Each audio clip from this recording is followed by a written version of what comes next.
Hello hi, నేను మీ శ్రావణి. ఈరోజు నేను మీకు 10 నిమిషాల్లో పాలకూర వెల్లుల్లి ముద్ద చూపిస్తున్నాను అన్నమాట. ఇది చాలా బాగుంటుంది. పచ్చడిలాగా కూడా ఉంటుంది అండ్ కర్రీలాగా ఉంటుంది. తినడానికైతే ఇంకా బాగుంటుంది అన్నమాట. మీరు ఇది తప్పకుండా ట్రై చేయండి ఒకసారి. చాలా బాగుంటుంది. ఏ మసాలాలు ఏమి ఉండవు అన్నమాట దీంట్లో. ట్రై చేసి మీరు నాకు కామెంట్ చేయండి. ఇప్పుడు మనము వీడియోలోకి అయితే వెళ్ళిపోదాము. ఫస్ట్ మనం పాలకూరను అయితే కట్ చేసుకోవాలి. సన్నగా కట్ చేసుకొని వాటర్లో బాగా కడుక్కోవాలన్నమాట. ఎందుకంటే బాగా పాలకూరలో అయితే ఇసుక ఉంటుంది కాబట్టి నీట్గా కడుక్కొని ఉల్లిగడ్డ ఒక్కటి కట్ చేసుకోవాలి. ఉల్లిగడ్డ ఎక్కువ అవసరం లేదు మనకి. ఓకే, ఇప్పుడైతే మనం స్టార్ట్ చేసుకుందాము. ఓకే, నేను ఇక్కడ ఆయిల్ వేసుకున్న. ఆయిల్లో శనగపప్పు వేసుకున్నాను అనమాట. మీకు ఈజీగా లెంత్ లేకుండా తొందరగా చూపించేస్తున్నా. ఇప్పుడు ఇందులో వెల్లుల్లి కచ్చాపచ్చగా నూరుకొని వేసుకున్నాను అనమాట. ఒక 10-12 మెయిన్ ఇదే అనమాట. ఉల్లిగడ్డ ఇది కొంచెం బాగా వేగాలి. కరివేపాకు. నెక్స్ట్ వచ్చేసి ఇందులో మనం మిర్చి పౌడరు, ఉప్పు, ధనియాల పౌడరు, పసుపు మొత్తం ఒకేసారి వేసుకోవాలి. ఇది వెల్లుల్లి ముద్దలో మనకు ఉడకాలన్నమాట.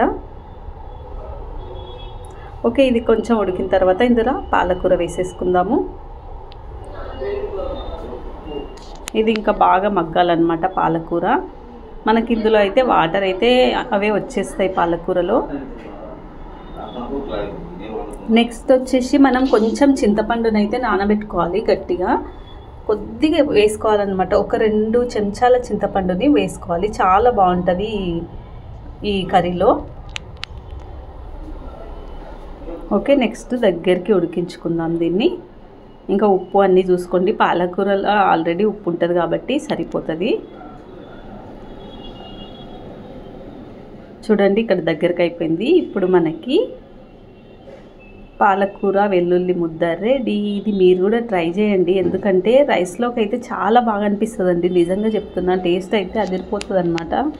వేడివేడి అన్నంలోకి ఇది వేసుకొని కొంచెం నెయ్యి వేసుకొని తినండి, చాలా బాగుంటుంది. నేను చాలాసార్లు ఇదే చేస్తాను అనమాట. ఎప్పుడైనా కర్రీస్ చేయాలనుకుంటే మాత్రం ఇది పాలకూర ఉందంటే ఫస్ట్ ఇది చేస్తాను అనమాట నేను. అంత బాగుంటుంది. అందుకే మీతో నేను షేర్ చేసుకున్నా. మీరు కూడా తప్పకుండా ట్రై చేసి నాకు కామెంట్ చేస్తారని అనుకుంటున్నా. నెక్స్ట్ మరో వీడియోతోన మీ ముందుంటాను. బాయ్.